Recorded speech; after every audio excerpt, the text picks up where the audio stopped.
a surprise, we found a lonely Toby waiting lonesomely at Tidmouth Station. He was near some empty coaches which seemed to have been evacuated. He seemed scared and was mumbling to himself repeatedly. We tried to approach him, but he kept reversing. Maybe this whole thing has taken a toll on him. I wouldn't be surprised.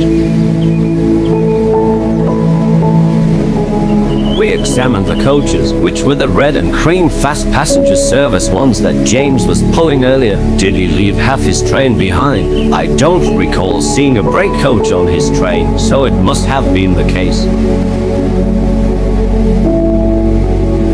It also explains why there was so much luggage loose on the platform. We've decided to raid the station to see if any food was being stored in the offices. We found a few pastries inside of the station, but they were pretty stale. Either way, they tasted pretty good.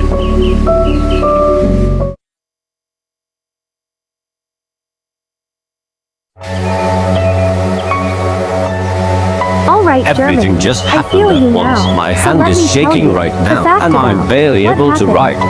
We wanted to ask Toby what happened to him when the blast happened. He seemed petrified, but also on the verge of tears. Tell me about this.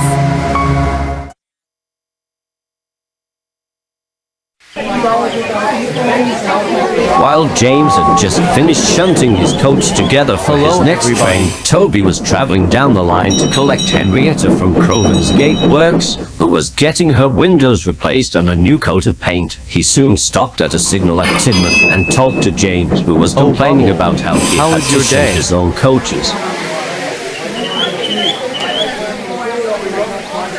It's going Then the great. sirens blared loud and long, and the sight of the explosion lit up the sky and caused bells to ring.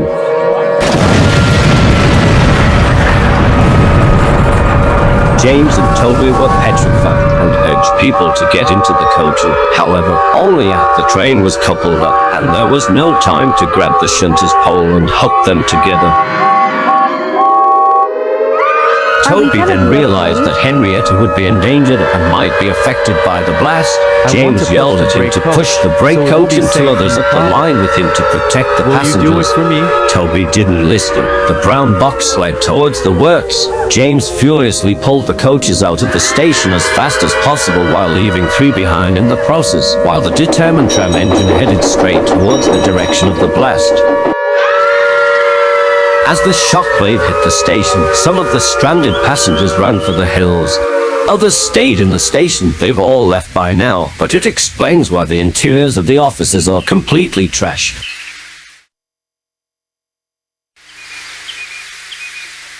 Toby proceeded to cry, saying how he was sorry and how he just wanted Henrietta to be safe. Honestly, I was just glad he was safe.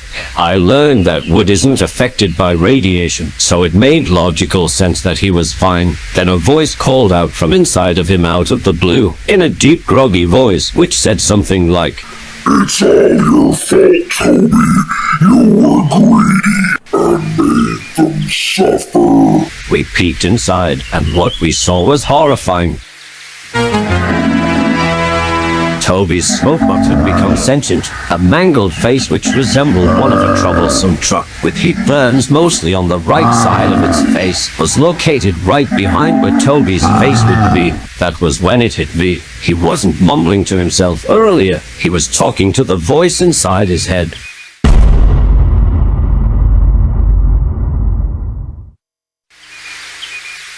After waiting around for a bit longer, we decided to head on back down the line. We did not want to risk Toby or Firefist getting injured, so Edward and I conceived a plan for us to pull him down the line.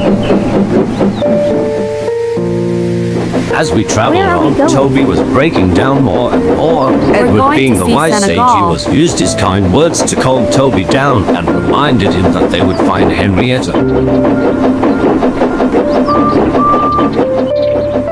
I felt a sudden jerk as Edward applied his brakes. We peered out from the side of his cab and saw Thomas steaming idly in front of us with his signature triumphant smirk.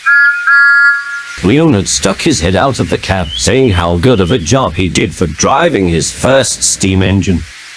We heard Thomas' other cab door open. As the mysterious figure leaned out of the cab door, he was rather rotund, really quite round, but we didn't see him like that to us. He seemed to be a shining light in a deep dark pit, said Bertram Topham Hatt.